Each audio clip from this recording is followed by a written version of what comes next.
Thank you all for having me. I appreciate the time to be up here.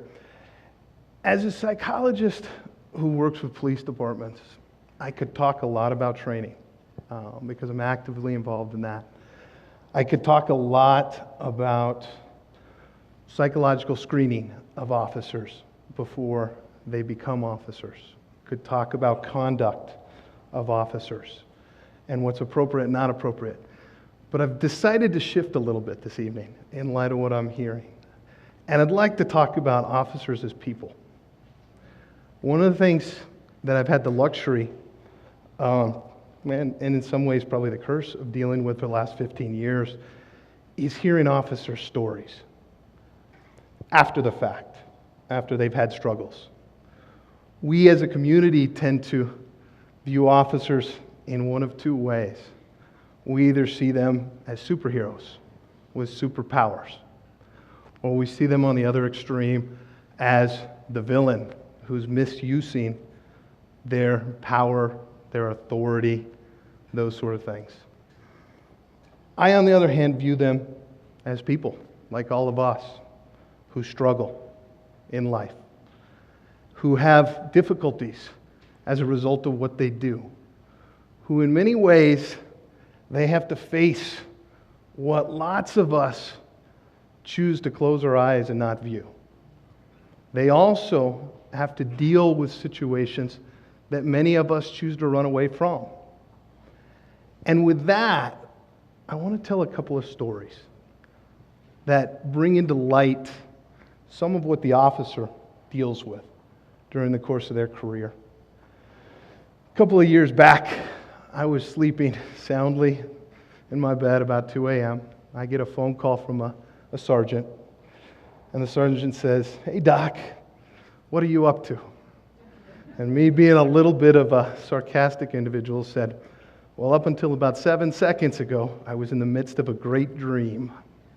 And he said, "Oh, sorry to bother you, Doc, but a couple of my young officers had a difficult call this evening, and they're struggling."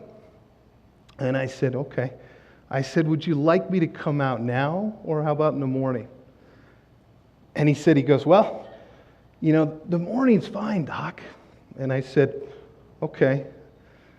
Morning is fine, Doc, is code word for a sergeant. Please come out right now, but I don't know how to ask you that." Okay. So I said, "How about I come out in about 15 minutes? He goes, "Oh, that's great. Come on out." Okay.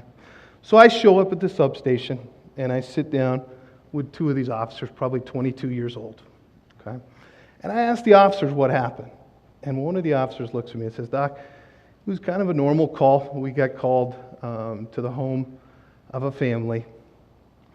Family had about a 16-month-old child who they went to check on. Child wasn't breathing." Okay.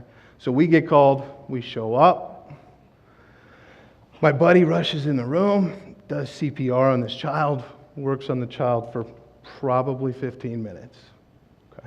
And I can see one of the officers is more visibly upset than the other officer. And so I can ask him, I said, "Were you the one doing the CPR?" And he goes, "No, I was watching." And I asked him, I said, "Why? Are you struggling right now?" And he goes, "Well, my buddy's doing the CPR."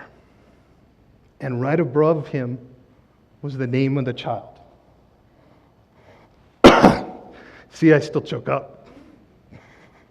He said, "My buddy has a child that same age, same name, and I was watching it."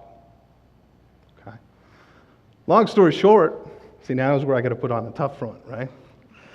Long story short, he tells me, he didn't even think about it. We worked through it. We talked for about 45 minutes. And then guess what happened to those officers? They had to go 10-8. They got to go back and work. Go back to the field. Go back and deal with the next call, the next situation. Okay. Tell a second story. This is an officer who was involved in a shooting. Okay. I go out, deal with this officer on scene. I talk to him. He's doing okay. He's actually feeling all right. Little shook up, adrenaline dump. His body's kind of figuring out what happened. One of the things that happens during most crisis situations is our body goes into survival mode. All non-essential functions of the body shut down. Okay? We lose fine motor skills. Okay, they decrease. I always tell folks, you want to try that, go run about 3/4 of a mile, sprint it, and then try to put your keys in the keyhole of your car. You're going to have scratches all over, and then you're going to be mad at me. Okay? That's why I tell you ahead of time. Fine motor skills go away. The officers have tunnel vision, which means they see what's in front of them. Typically, you don't see what's to the side of you. They have what's called auditory exclusion, which is where you don't hear at the same rate as most folks, or as you would normally. Perceptions are distorted, okay, on the part of the individual in that crisis. And so as I'm talking to this individual, he's kind of running through things in his head. He's trying to figure it out. We talk about what he can expect the next couple of days, that he may not sleep. He may sleep. His family may have some ramifications, those sort of things, okay? And he's, yes, sir, I understand, thank you, that kind of approach, okay? And then I let him go. A couple of days later, call him up, we sit down, we have a conversation. He's fine, he's doing good. He goes back to work. Okay? Don't hear from this officer for about 12 months. Fairly close to 12 months on the day. I get a voicemail. And this officer leaves me a voicemail saying, "Hey, Doc, I'm just calling to tell you my wife says I'm an asshole. I need to come see you." Okay. So I call him back, say, "Come on in." We sit down, we talk for a little while. He explains to me what he was struggling with, and what it comes down to is he was still struggling with the shooting. He was having a hard time with the shooting. Okay? And as his stress increased, so did his irritability. As his irritability increased, so did his response to his children and his wife. And so he would lash out. He would say mean things. He would say rude things. Okay? And so he called me. We worked on it. Okay? We talked it through. I didn't hear from that officer for about 6 months. He leaves me another voicemail. Said the same thing in the voicemail, but I don't have to cuss more than once in here. Okay? Comes back in. We do a check-in. We see him. Next 6 months, he calls me again.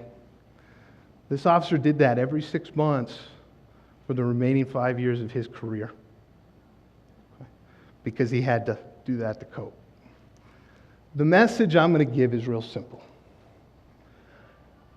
I encourage people to have an open mind and not vilify individuals because we're frustrated or angry at a system. And if we have an open mind, we can have an open dialogue. Thank you for your time.